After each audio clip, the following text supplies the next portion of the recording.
Welcome to Tech's Corner. In this channel you can find tech, gadget and app reviews, as well as editing tutorials just like the one I'm doing today. If you like my content, please consider subscribing it, as it would really help me a lot. So, you have been looking to create a custom intro bumper for your YouTube channel, or maybe for your Instagram stories, or even a logo stinger. Well, today I'm going to show you how you can easily do so just by using your phone or your tablet, and more important, for free, so you can level up your video quality creations. Let's jump right into it.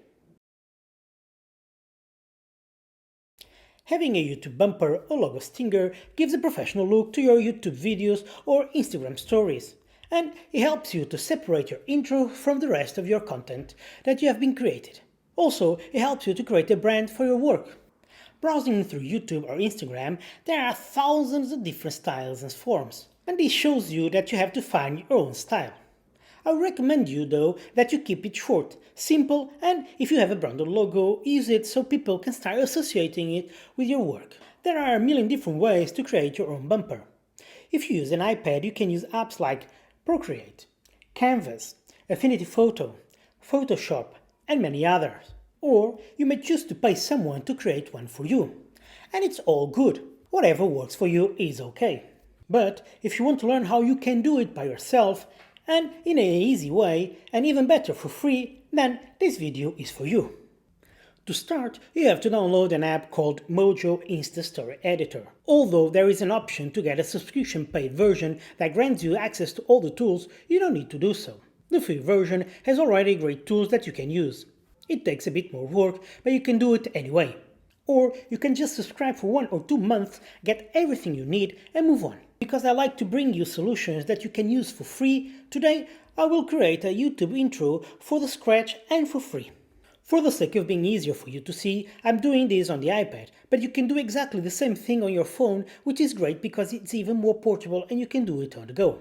Okay, once you download it, it's time to open the app. As you can see, there are a lot of nice templates that you can use, and the Mojo team is always adding new ones. If you have the Pro version, this is easier to get, but with a bit of workaround, you can do it on the free version as well.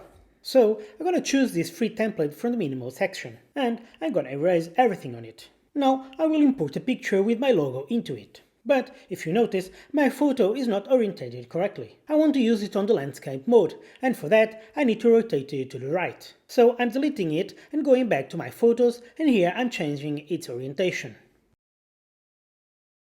Once I've done that, I'm going back to my template and once again import my photo.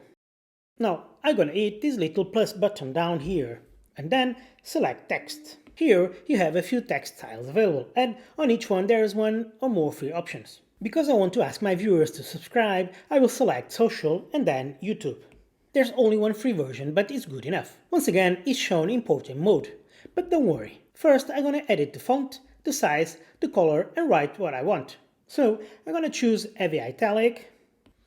I'm gonna resize to 22, change the color for black, and write subscribe. Now I'm gonna rotate it. For that, I just have to pinch it with 2 fingers. Let's put it here. That looks nice. Once you're happy with your selection, hit save on the top, and then down here hit save video. It will be saved on your camera roll and ready to use. Now, just remember, you need to rotate it to use it on a landscape mode. You can do this on your camera roll or in any video editor available. I use LumiFusion. Of course, for Instagram or Facebook stories, you don't need to do these extra steps and you can just edit it on the portrait mode straight away. Well, that's all for today. Hope you found this video useful. Thanks for watching. See you in my next video.